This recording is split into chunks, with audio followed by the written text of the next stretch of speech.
Y bien amigos, en este video vamos a hablar un poco sobre lo que es un Estado de Derecho. ¿Qué significa cuando un político, un mandatario, un abogado o incluso un ciudadano de la calle dice nos encontramos en un Estado de Derecho y por lo tanto exigimos tal cosa? ¿Qué es un Estado de Derecho? Para definir el Estado de Derecho, primero debemos comprender que cuando nosotros hablamos de un Estado, es que nos referimos a un ente ficticio dotado de capacidad política que tiene el poder de gobernar y ejercer control sobre un territorio específico y su población.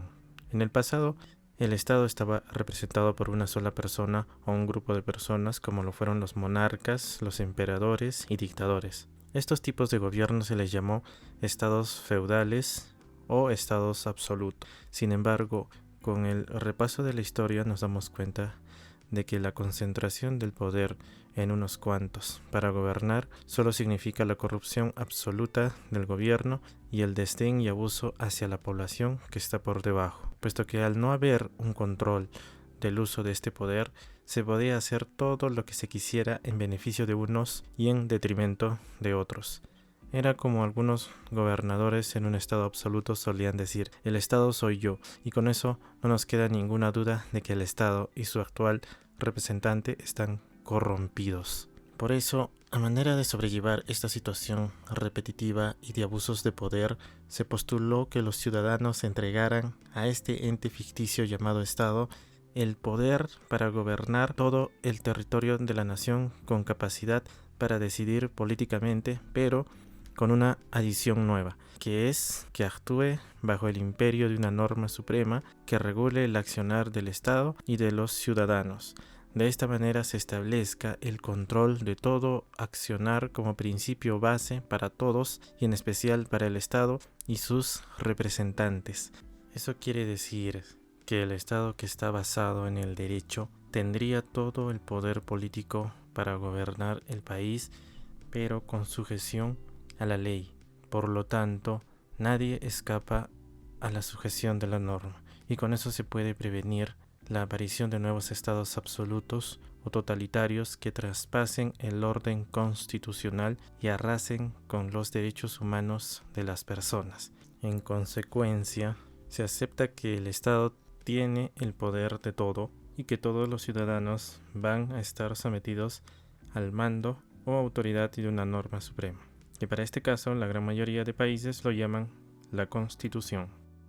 Marcial Rubio nos dice que el Estado de Derecho implica un modelo de organización estatal en el que el poder es ejercido no como poder absoluto, sino en observancia a ciertas reglas establecidas previamente. El profesor Elías Díaz nos dice que el Estado de Derecho es el Estado sometido al derecho, es decir, el Estado cuyo poder y actividad vienen regulados y controlados por la ley. El Estado de Derecho consiste así fundamentalmente en el imperio de la ley. Derecho y ley entendidos en este contexto como expresión de la voluntad general. Queda claro entonces que el Estado de Derecho es la sujeción de los ciudadanos, la sujeción del Estado y de sus entidades públicas al imperio de la ley. La clave aquí es que es el derecho quien establece el límite regulador de todos y en especial del poder del Estado. Características del Estado de Derecho. El poder del Estado está sujeto a la ley, y tanto los ciudadanos como los gobernantes están obligados a respetar y cumplir con las leyes establecidas. En base a esta afirmación, podemos extraer las siguientes características. La primera es la supremacía de la ley. La Constitución, como la norma suprema, y las demás normas con rango de ley que se deriven de ella, son las que establecen los derechos, las obligaciones de los ciudadanos y de las instituciones públicas del Estado. Asimismo, establece sus límites. Segundo, garantía de la vigencia y protección de los derechos fundamentales de la persona. En un Estado de Derecho existe una garantía de protección de los derechos fundamentales de la persona. Por ejemplo, en la Constitución peruana, en su artículo número 1, indica que la defensa de la persona humana y el respeto de su dignidad son el fin supremo de la sociedad y del Estado. En ese sentido, el Estado tiene como objetivo primordial la protección de la persona humana, y esto se logra a través del reconocimiento de sus derechos fundamentales reconocidos a través de la Declaración Universal de los Derechos Humanos y demás normas que se han generado a lo largo de los años. Asimismo, este Estado debe establecer los mecanismos suficientes legales para que la persona pueda solicitar protección a los órganos competentes, como son el acceso a la justicia, el uso de las garantías constitucionales, etc. Tercero, el principio de legalidad. Este principio de legalidad, que se deriva directamente del Estado de Derecho, es aquel principio que establece que todo acto del Estado y de sus funcionarios o servidores deben estar basados en una norma. Nadie puede realizar acciones fuera de lo normado. Se prohíbe todo ejercicio arbitrario del poder sin base legal que lo ampare. Cuarto, la transparencia. ¿Cómo puede el Estado garantizar que está actuando con transparencia y sin arbitrariedad? A través de la transparencia de sus actos. Por ejemplo, las municipalidades en su portal web tienen un ítem en el cual publican cada una de sus resoluciones de alcaldía u ordenanzas municipales y otras resoluciones. De esa manera los ciudadanos pueden ejercer cierto control de lo que está haciendo su gobierno. Por ello, la transparencia es primordial en un Estado de Derecho, es una característica indispensable. Quinto, la separación de poderes.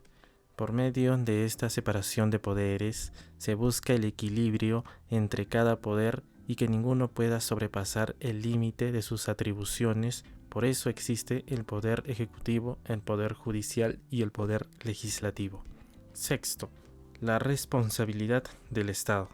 El Estado, a través de sus representantes, como lo son desde la autoridad mayor, que es el mandatario, y así de los demás poderes hasta el servidor de menor rango, son responsables de sus actos que vayan en contra de la ley y deben responder civil, penal y administrativamente de acuerdo a la gravedad de los hechos y de las personas involucradas.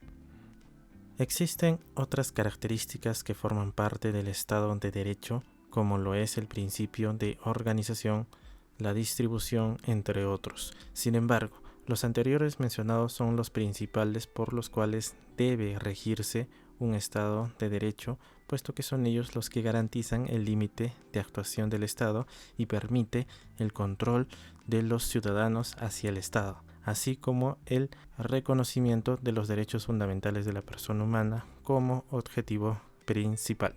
Bueno, eso sería todo por este video. Nos vemos.